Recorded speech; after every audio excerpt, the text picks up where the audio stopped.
ఈ నెల 27వ తేదీన హన్మకొండ జిల్లా ఎలకతుర్తిలో జరగబోయే బీఆర్ఎస్ పార్టీ రజతోత్సవ సభకు రావాల్సిందిగా బీడీ కార్మికులను ఆహ్వానించిన కొరుట్ల ఎమ్మెల్యే డాక్టర్ సంజయ్. కేసీఆర్ బీడీ కార్మికుల కష్టాన్ని గుర్తించి దేశంలోని బీడీ కార్మికులకు జీవనాభివృద్ధి ఇస్తున్న ఏకైక రాష్ట్రం మన తెలంగాణ రాష్ట్రమని వారికి గుర్తు చేశారు.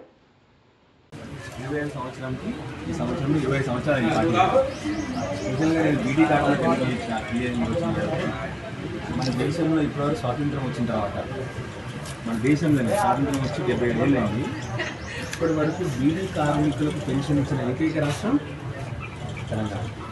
ఏకైక ముఖ్యమంత్రి ఎవరండి? కేసీఆర్. 2014 కేసీఆర్ రాగానే ఫస్ట్ 1000 రూపాయలు ఇచ్చింది. ఇంతకుముందు ఎవరైనా ఇచ్చారు రూపాయలు? రెండోసారి 2019లో మళ్ళీ 2000 ఇచ్చింది. మీరు ఆలోచన చేయండి, ఇప్పుడు ఈ పార్టీకి ఎంత అవుతుందో సార్ ఉంటుంది.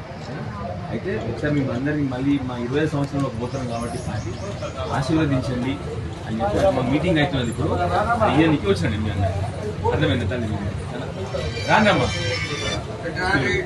పట్టుకున్నాం.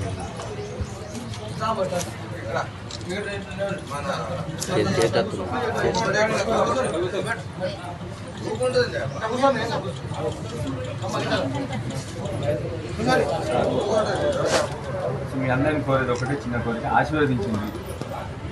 ఎందుకంటే ఎవరు ఇప్పటివరకు నీకు గమనిస్తారు బీడీ పెన్షన్. ఇప్పుడు కొత్త ప్రభుత్వం వచ్చినాక మీరు అందరు చూసిన లేదా మన అసెంబ్లీని ఒక్కనే అడిగిన, మీరు దయచేసి ఇన్ని రోజులైంది మీరు ఒక బీడీ పెన్షన్ ఇస్తారు కొత్తలకు, ఒకటి రెండోది పెంచుతామని చెప్పి ఇప్పటివరకు పెంచదని మొన్న నేను కూడా అసెంబ్లీని అడిగినా.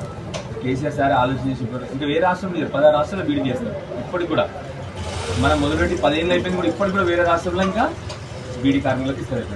కేసీఆర్ సార్ ఇచ్చిండు. ఎందుకంటే మీ కష్టం సార్ తెలుసు కాబట్టి.